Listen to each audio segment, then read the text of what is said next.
There's nothing that helped me improve my skills more than this. Well, hey there, in this video, I'm gonna show you how I edit my photos, how I go from this to this, and I'm gonna talk about how I create and apply a consistent look across all of my images, the signature steps I apply to every single photo, plus a few of my favorite finishing touches that I put on shots that can really elevate them from good to great. And at the end of the video, I'll also be sharing one specific technique that I personally have never heard talked about, but more than anything else, this one exercise made the difference for me as a photo editor. So let's dive in. Okay, let's start with my ultimate objective for every photo I edit, and that is to tell a story. Now, before you click away from this video, I know that sounds incredibly esoteric and that's not gonna be helpful for you. So here's what I actually mean by that, practically speaking. Telling a story is about making decisions on what you want people to see. So the way that I think about it is not, what should I be adding to this image, but rather what needs to be removed so what truly matters can shine. And that might mean removing colors that distract from the hero colors of the image, or removing certain elements that distract from the subject matter. So for example, in this image, we have these large trees, orange color, really beautiful. In this image, that color should be one of the featured colors, and any color that clashes with that will diminish its potency. Another principle of mine that I really care about is I'm not really interested in precisely recreating what things looked like in person. Aside from the fact that we all see things slightly differently, I find recreating the feeling of a place or a moment, that feeling, a lot more compelling than replicating how things exactly looked like. Which gets us to the big question. How do I make those decisions to begin with? If story is the ultimate objective, great. How do I determine what gets removed from the image and what stays? And for me, that comes down to color theory and really the three primary grades that I tend to extract from an image. Those color combos being blue and orange, blue and green and orange. Especially in the context of landscape photography, that's what I'm aiming to create because I love those looks. And this is also how you develop a consistent aesthetic across your photos, by narrowing down how you intend to edit and then taking that same approach over and over again. I want to tell a story. I'm going to do that by removing elements. I'm going to make those choices based on my favorite color grades. Of course, now that actually needs to be applied to a photo. So let's get here into Lightroom and I'll show you the signature adjustments that I make to every photo, irrespective of which color grade that I'm going with or what camera I shot with. I do these things first to prepare my image for editing. And let me also say that so much of what I've learned about photo editing comes from two gentlemen, @WithLuke and @ShortStash on Instagram. So if you're looking for even more on this topic, I'd be remiss not to mention them. Okay, so this is the photo we're going to be editing, and this is what we're trying to get to. And this shot was captured in the Italian Dolomites. This is a valley called Val di Funes. And it was shot at kind of like the last glimmer of blue hour. We ran up this hill to get this shot as the light was fading, captured it.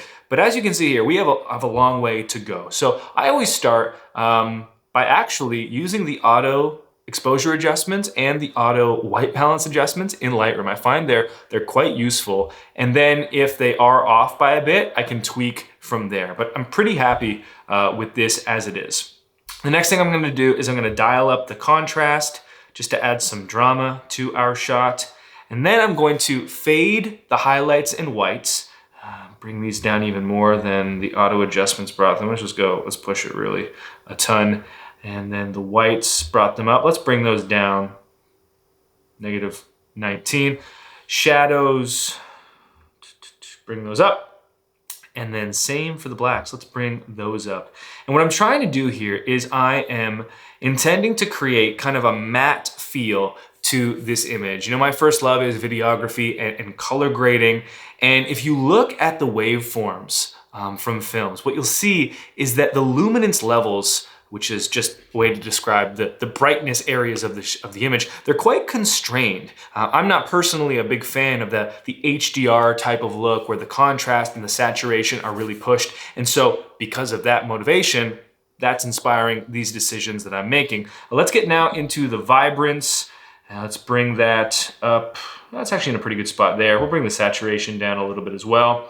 And now into our tone curve. And here we are going to, again, constrain our image a little bit first by raising the blacks. Let's see, maybe to like 25 or so. And then we're gonna bring down the whites as well. I don't have to do that as much. Okay, so we've, again, constrained our image a bit. Like if you look at the tone curve off and on, okay, Brady, that doesn't look good.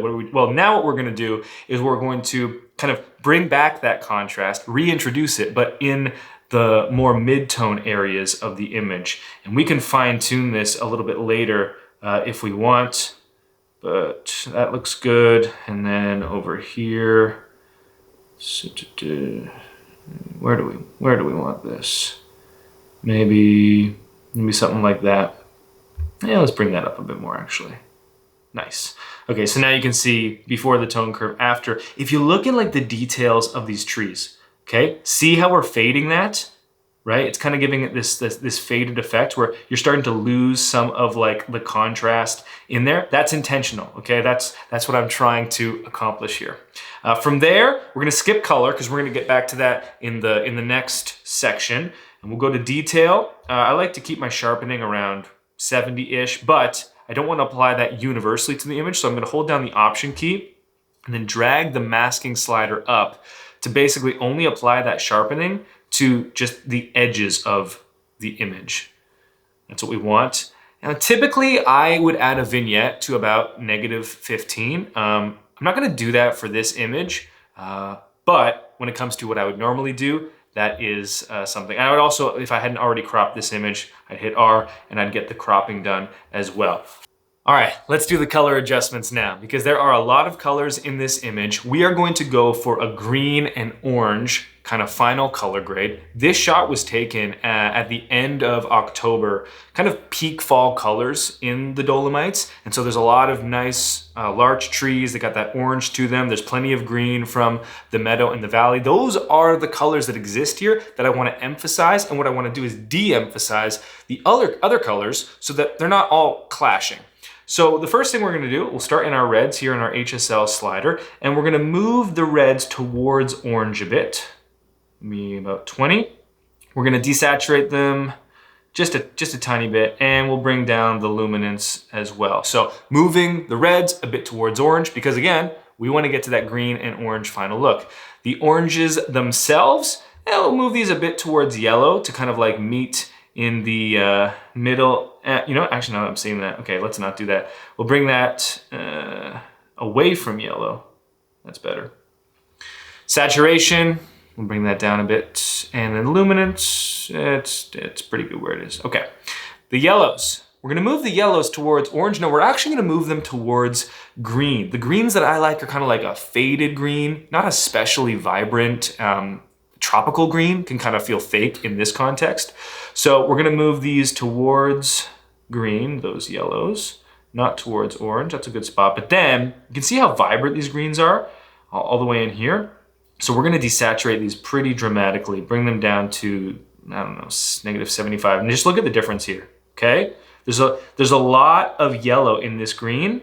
You bring down that saturation, okay, that's like a little bit more isolated green. Still plenty of work to do there, but that's an important step.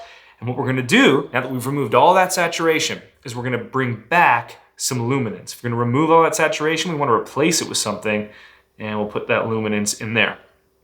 Our greens, we're gonna actually move those towards yellows. We moved the yellows towards the greens, we're gonna move the greens towards the yellows. Those ones are going to meet in the middle, and we're gonna do this pretty dramatically. We're gonna bring this all the way over to kind of maybe like almost 90.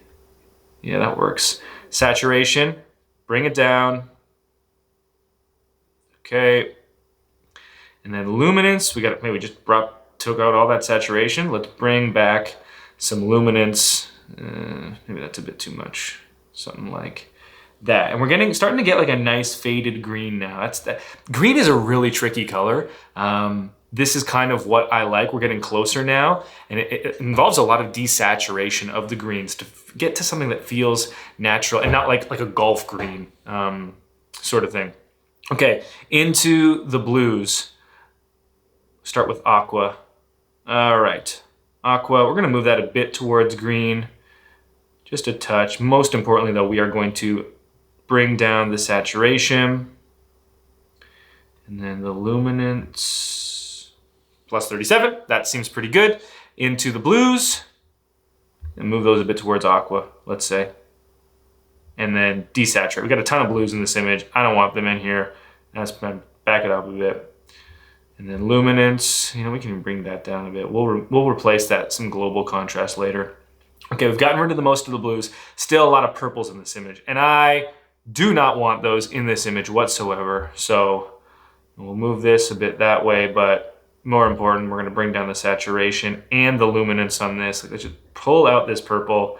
It is clashing. It is not doing what I want it to do. It is negatively affecting this image. Bring it down. Okay, bring it down. Oh, it's negative 43. Okay, and now these colors starting to center into like the colors that we want. Now, what you might have noticed though, is as we did a lot of removing of colors, is that our image is now a little bit darker and a little bit flatter. So what we'll now do is kind of go back to our basic adjustment. I'm gonna bring up the exposure, let's get some light back, and I'm also gonna dial up, kind of reintroduce some contrast. And if you just look at those two steps, right? Pretty dramatic when it comes to bringing back some of the life of this image. And this is looking pretty close to where we wanna be. But this is an important principle that we should acknowledge now. Take a stop here. Every time you remove something, you need to ask yourself, what am I putting back? So for example, in the yellows, I brought those down. Let's see, in the yellows, I brought the saturation down pretty dramatically, but I replaced it with some luminance. Same in the greens, saturation down, replace the luminance. We brought all the purples out, but then we replaced that with some global contrast. Even in our tone curve, we're fading the whites and the blacks, but we're reintroducing contrast in the mids. This is an important principle. So as you're making these adjustments, you got to think about this every time you take something away. How are you going to compensate for that? What are you going to put back in exchange? Okay, to this point, I've talked about how I create a consistent aesthetic across all of my photos. We've talked about the signature look and the steps that I apply to each photo. We've gone into depth on the color side of things. Let's now explore finishing touches. And really, there are two that I find make dramatic differences. And the first one is what I call shaping light. So this is the image I want to show as an example. Here's the before and here's the after, okay? All we're gonna do is start by adding a linear gradient to the top of our image. So we'll drag this down and I'm going to raise the exposure.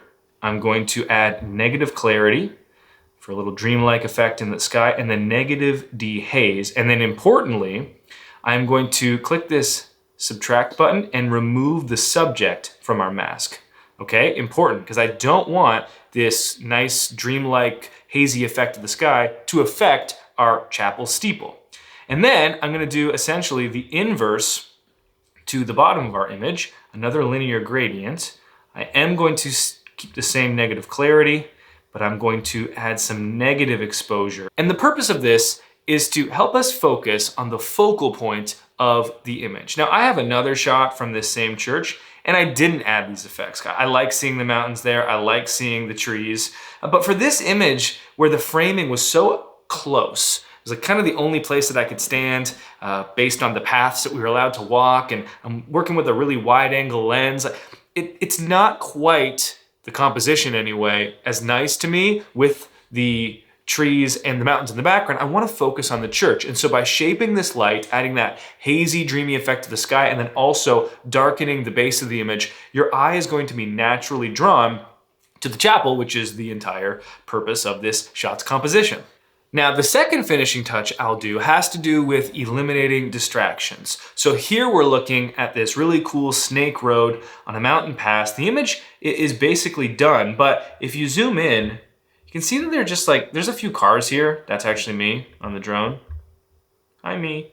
And there are a bunch of these rocks around. I find just take away from the image. So there's two things that you can do here. You can hit the letter Q on your keyboard in Lightroom, and that'll bring up the heal tool. You can size it to the appropriate size. I can just click and I can eliminate these rocks, which you can go through, do that all throughout the image, and it will clean things up.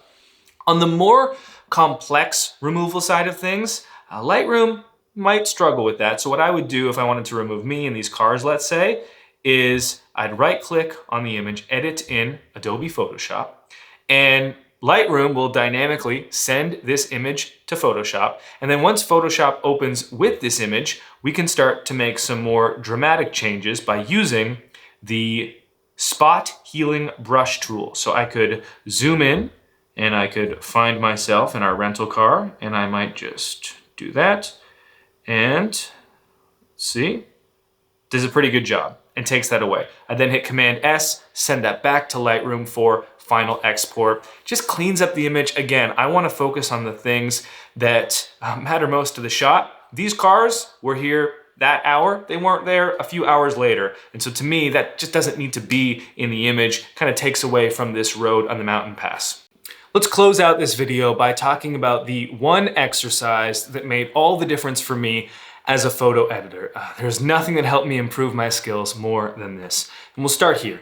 Have you ever felt like the creators that you look up to are sometimes operating on a different level and seeing things that you're not? Because for me, I've seen things in a tutorial and a creator will be like, oh yeah, there's too much magenta in this image, as you can see, so let's remove that. And I'll be like, I did not see that at all. How did you see that? So let's look at this image as an example. And the exercise that I like to do is I'll begin scanning the entire frame, left to right and top to bottom. The blue on here is massively exaggerated. I'll tell you why in a moment. So I start looking at this, this image, and it might be easy. Like I'm looking at the road and okay, I get to the bottom corner here, and what I start to see is that there is a pretty dramatic blue cast to this image, and I know that because if you look at the rocks here, these rocks are not gray, and rocks are meant to be gray.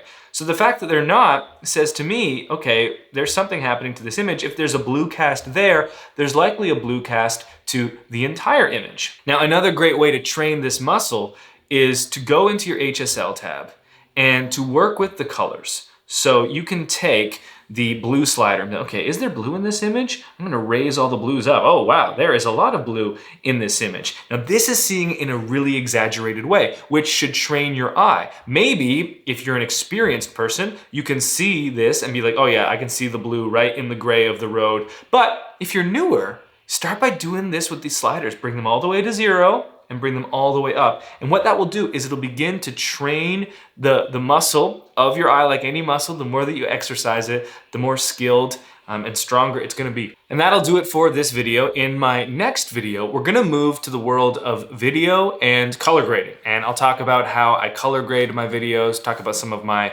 favorite techniques and tools. So if you're not already subscribed, make sure to do that and turn on notifications. If you found something of value in this video, and you're still watching, thank you. Could you hit the like button for me? And thanks as always for your time, attention, and trust. We'll talk soon.